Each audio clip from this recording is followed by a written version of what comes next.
Hi friends, मी सोनिया तुमचं सोनियाज किचनमध्ये परत एकदा स्वागत करीत आहे। आज आपण बघणार आहोत इडली डोशा सोबतची चटणी, नारळाची सुकी चटणी। ठीक आहे, तर आता इथे आपण सर्वप्रथम साहित्य बघून घेऊयात। इथे एक नारळ, सुकं नारळ मी पाण्यामध्ये 6 ते 7 तास भिजवून घेतलं। फोडून आधी त्याचे मोठ्या साईजचे तुकडे केले, मग ते पाण्यामध्ये 6 ते 7 तास भिजवून घेतले। मग त्याच्यानंतर सुरीने असे काप केले, तर असं भिजलं व्यवस्थित की असं बा दिसतं, पांढरं पांढरं होतं ते। ठीक आहे, तर या पद्धतीने आपण काप करून घेतले। इथे घेतले दही अर्धी वाटी, इथे फुटाणे घेतलेत। फुटाण्यांच्या ऐवजी तुम्ही डाळ घेऊ शकता। तर ही आहे 1 वाटी, जवळपास 1 वाटीला थोडंसं कमी आहे। स्वादानुसार मीठ, हिरवी मिरची आधीच बारीक करून घेतली आहे यासाठी की मग ती नंतर अजून छान बारीक होते। इथे घेतली साखर घेतली 2 चमचे, कोथिंबीर साधारणतः 1 मोठा बाउल भरून घेतलेला आहे। तर आता आपण कृती बघूयात।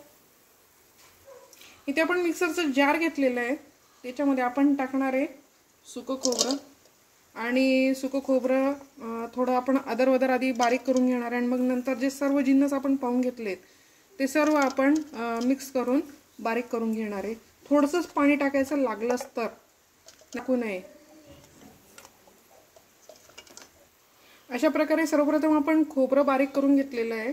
आणि आता आपण त्याच्यात टाकणार आहे हिरवी मिरची।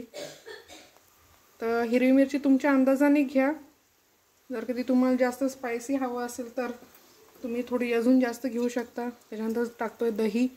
आता हे जे सर्व जिन्नस आहे हे एक एक दोन दोन करून टाकायचे आणि मिक्सरला फिरवून घेत राहायचं।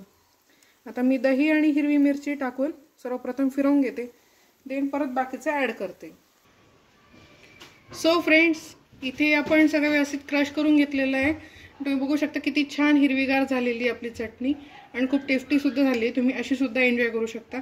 अदरवाइज मी आता वरतून तडका देते, तर तुम्ही तडका सुद्धा देऊ शकता। तर आता मी तडक्याची तयारी करते।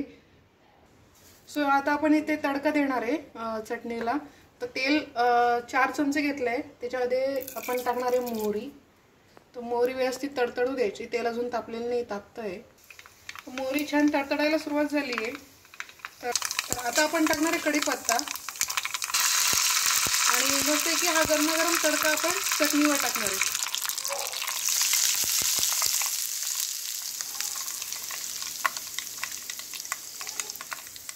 तडका दिल्याने ना चटणी खूप खमंग अशी लागते आणि एक टेस्ट येते। तुम्हाला आवडत असेल तर याच्यात तुम्ही तडक्यामध्ये लाल सुक्या मिरच्या सुद्धा 2-3 घालू शकतात, पण त्याच्याने एक खूप जास्त स्पायसीपणा येतो। लहान मुलं असतील तर घालू नका। सो आता आपली सुकी जी चटणी असते इडली डोशा सोबतची ती तयार आहे, नारळाची चटणी। तर कशी वाटली रेसिपी? खूप इझी आहे ना, आणि खूप टेस्टी सुद्धा आहे। तर व्हिडिओला नक्की लाईक करायचं, व्हिडिओची लिंक शेअर करायची फ्रेंड्स अँड फॅमिलीजमध्ये। आणि जर कधी तुम्ही माझ्या चॅनलला पहिल्यांदा व्हिजिट करत असाल आणि चॅनलला सबस्क्राईब केलेलं नसेल तर चॅनलला सबस्क्राईब करायचं। मस्त खा, स्वस्त राहा। परत भेटू नवीन रेसिपी सोबत, तोपर्यंत धन्यवाद।